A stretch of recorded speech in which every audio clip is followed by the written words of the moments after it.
A wedding dress, tattered and soaked, clung to the body of a woman who was now fighting for her life, while a single father struggled against the torrent of the storm to pull her from the wreckage. He didn't know it yet, but in that moment, he was her last hope, her unexpected savior. But who was the woman in the car, and why had she ended up there? As the rain poured down, the answers would only come at a price, and no one could foresee the cost.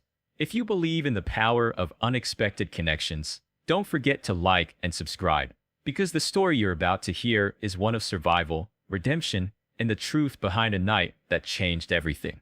David Harris had always been a man of routine. A single dad to his 8-year-old son, Noah, he was used to the rhythm of life, a rhythm that had become a sanctuary after the loss of his wife, Emily, 2 years ago. It was a life defined by long hours working at a local mechanic shop, late-night dinners of microwave leftovers, and quiet weekends spent fixing things around the house. The days had blurred together in a haze of responsibility, grief, and the unrelenting push to keep moving forward for Noah's sake. But on this particular night, as David drove through the storm, he was reminded that even the most ordinary lives could be torn apart in an instant, and that no amount of preparation could ever prepare you for the unpredictable. The rain lashed against his windshield, the wipers struggling to keep up with the downpour. He wasn't sure what made him take that route home, as he usually stuck to the main roads. But tonight, something drew him down the winding, less-traveled street. His eyes caught a flash of lights ahead, red and blue streaking through the rain, and as he neared the source, his stomach dropped. A car, half submerged in a shallow creek, its headlights casting an eerie glow against the dark water. The vehicle had clearly skidded off the road, its rear end angled downward toward the creek bed, the front end submerged in the cold, rushing water. David's pulse quickened. He slowed the car to a crawl, scanning the area for any sign of movement. And then he saw her, clutching the door, her wedding dress clinging to her as she struggled to stay above the waterline. Her face was pale, eyes wide with terror. She was drowning, and he was the only one around. Without a second thought, David threw the car in park and jumped out into the storm. His boots splashed in the muddy water as he waded through, the rain soaking him in seconds. He reached her just as the car began to sink deeper. Without hesitation, he reached for her hand, pulling her free from the wreckage.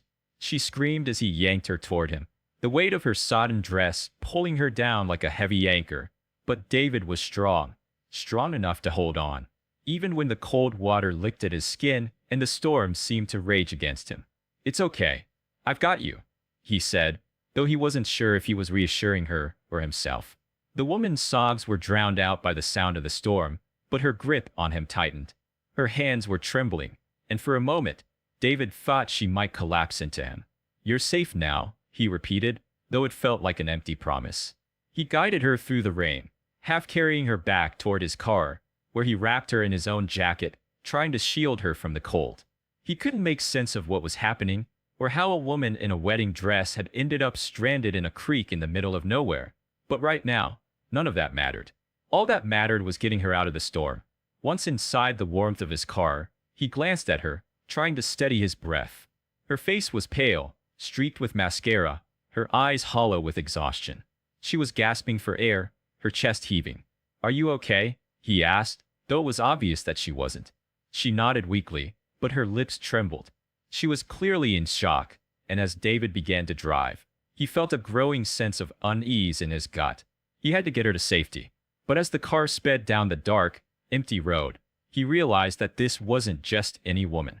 Something about her, a quiet strength, a desperate sadness in her eyes, told him there was a story behind that wreck, one he wasn't prepared for, but would soon be forced to confront.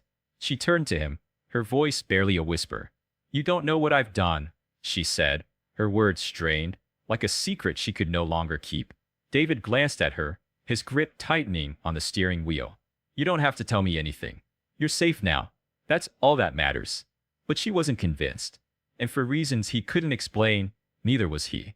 As they drove through the storm, the mystery of this woman deepened, and with it, David felt the weight of something else settling on him. Something heavier than the rain that soaked the streets. Something that would change his life in ways he couldn't yet understand.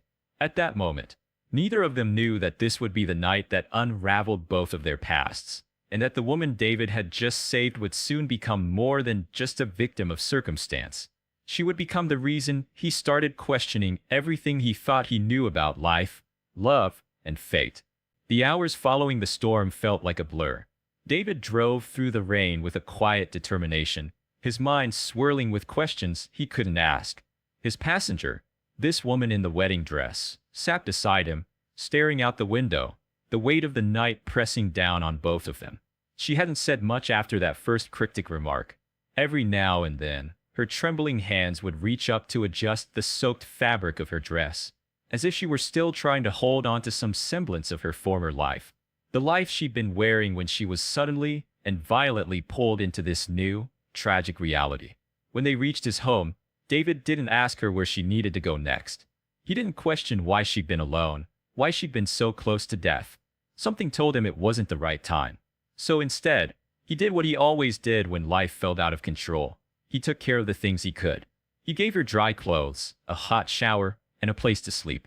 She had resisted at first, insisting she couldn't impose, but David had insisted with a quiet authority that left no room for argument. He wasn't about to let her stand out in the storm when he could offer at least a small comfort. After all, he had learned the hard way that life wasn't kind to those who didn't take refuge when it was offered.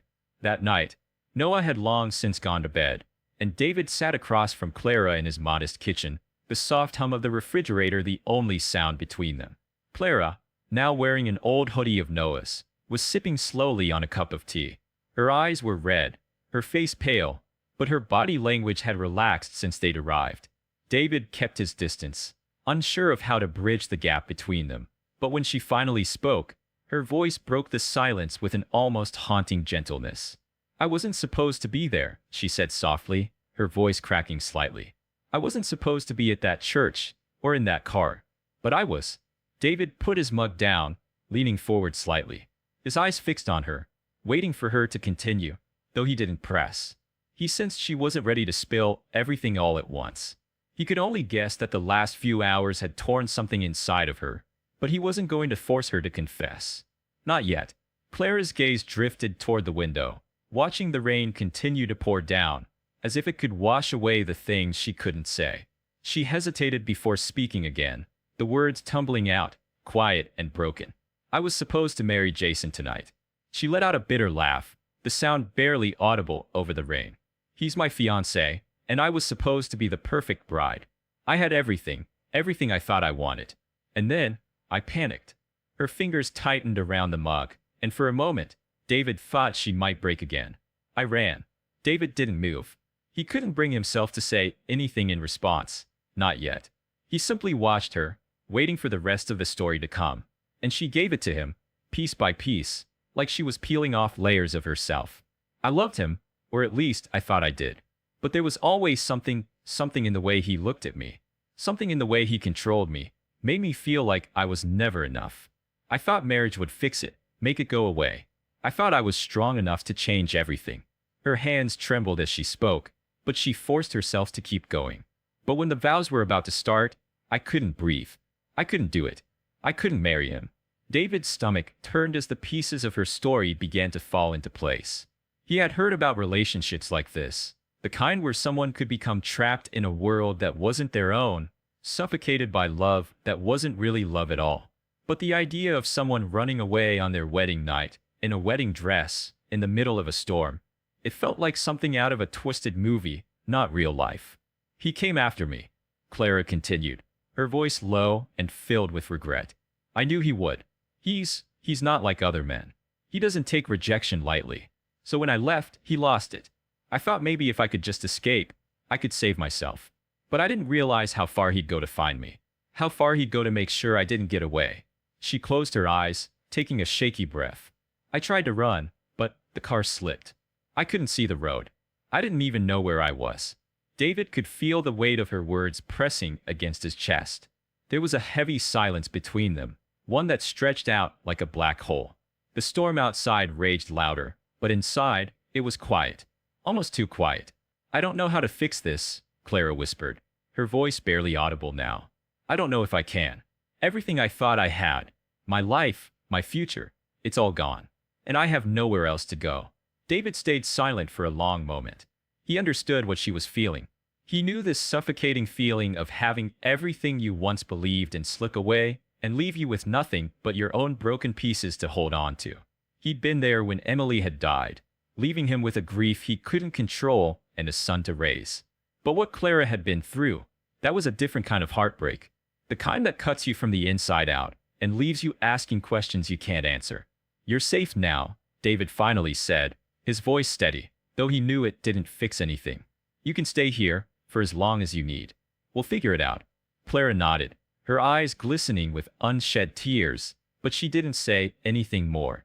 She didn't need to. David knew the rest of the story. She wasn't just running from a man. She was running from a life that had been stolen from her. The question now was whether she could build something new from the wreckage.